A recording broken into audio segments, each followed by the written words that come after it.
Hello there guys, welcome back to 100% Chelsea for my preview of the Chelsea versus Swansea game, with the kickoff being at 3 PM tomorrow at Stamford Bridge. First of all, I do wear a hat because my hair is all over the place and I didn't have time to do it, so you're going to have to deal with that. Anyway, so obviously, first of all, talking about our opponent Swansea, as most of you probably know, Paul Clement, the new manager, is in charge since the 3rd of January 2017, and ever since he's took over, they've been bloody good. They're right now in 15th on 24 points. But the last 5 games, they lost 4-0 away to Arsenal, but, fair play. Then they beat Liverpool away 3-2, which is one hell of a result. We did beat Liverpool away. They beat Southampton 2-1 as well.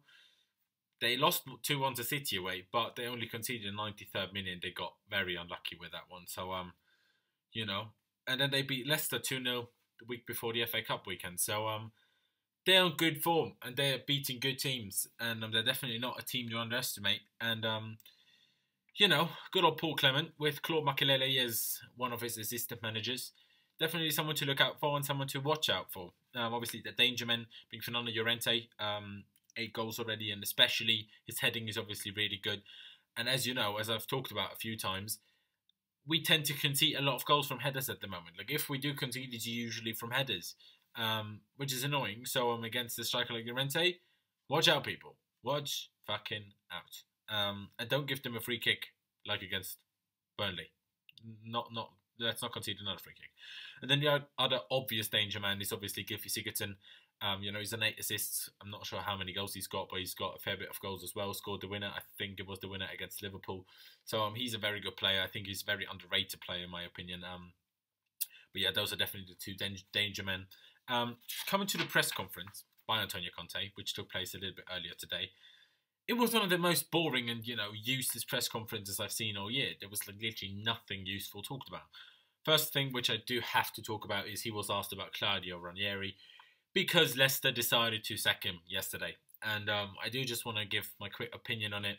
I think in general, it's a bit of a disgrace to football, and on a human side, to disgrace to him, because from relegation favourites, he made them champions last year. And if that doesn't even buy you a year extra, even when it's not going so well, I don't know what does.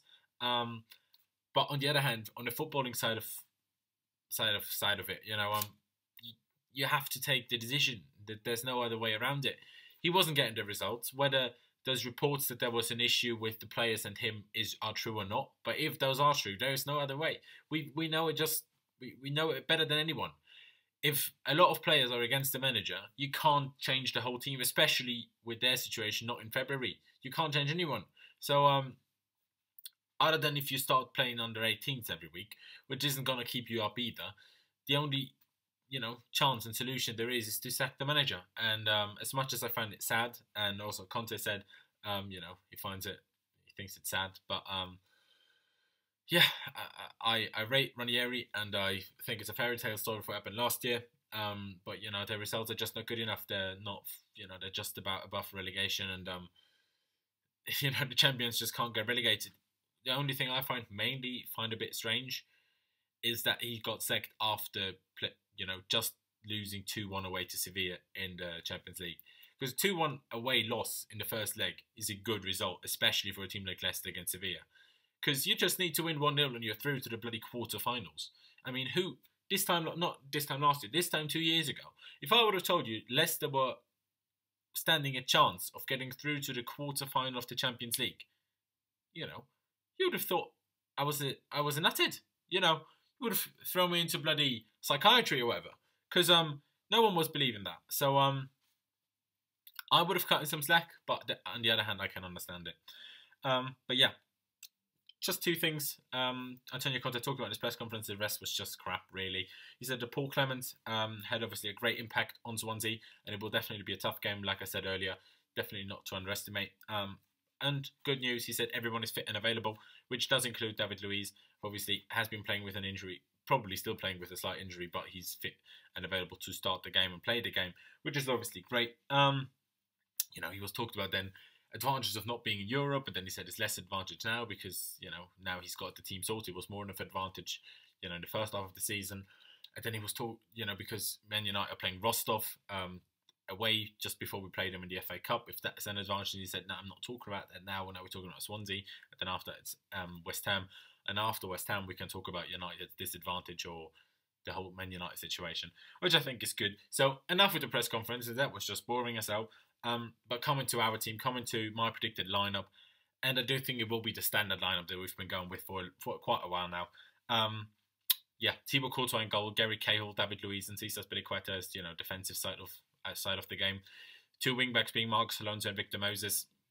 And obviously Marcos Alonso had a full rest last week against Wolves, so that was obviously good for him. I think it will be Nemanja Matic next to N'Golo Kante, as much as I would want Fabregas to play, because I think he's just deserving to play, especially in a home game against Swansea. I think we could do very well with him.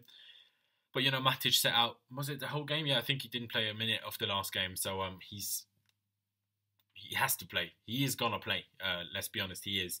Kante didn't start the game, just came on in the end to see it out, so I'm pretty convinced he'll start as well. Yeah, unless we change the formation to 3-5-2, I'm pretty convinced Fabregas will again be on the bench. And then the three forwards, I think, will stay the same. Hazard, Costa and Pedro. Obviously, against Wolves, it was Willian on the wing and Pedro's wing back, but for the last league game, Pedro on the wing. So yeah, I think that will be the team that will start the game. If you disagree with me, probably agree with me that you want Fabregas to start. But all of that, leave me that down in the comment section below. Coming to my prediction, I don't know. I'm going for 3-1 because I think they will score probably one of those headers of Llorente I was talking about. But I think at home, as much as it will be a difficult game, it won't be like a clear 3-1 where, like against Arsenal, we just smash them and they nick one at the end. It will be difficult, but I think at home we should be able to do them. I know they're in good form, but we're 8 points clear at the top of the league. So literally anyone we should be able to beat. Let's be honest, especially at home, we should beat everyone. So that's the attitude that we as fans and the players and the manager as well have to go into the game. We have to win, and that's it. And that brings us one step closer to winning the Premier League title in the year of 2017, which would obviously be class. So yeah, that's pretty much all I've got to say, really. As I said, boring press conference. Not that fancy team that we're playing to talk about that much. But yeah, leave me all of your thoughts in the comment section down below. Like I said before, team prediction. Also give me your match prediction. As I said, I'm going for 3-1. Leave a like if you did enjoy the video, and subscribe if you haven't already. Click the thingy here. If you're not subscribed yet, do click it, and you will be subscribed. We massively do appreciate that. Step by step closer to the next target of 30,000.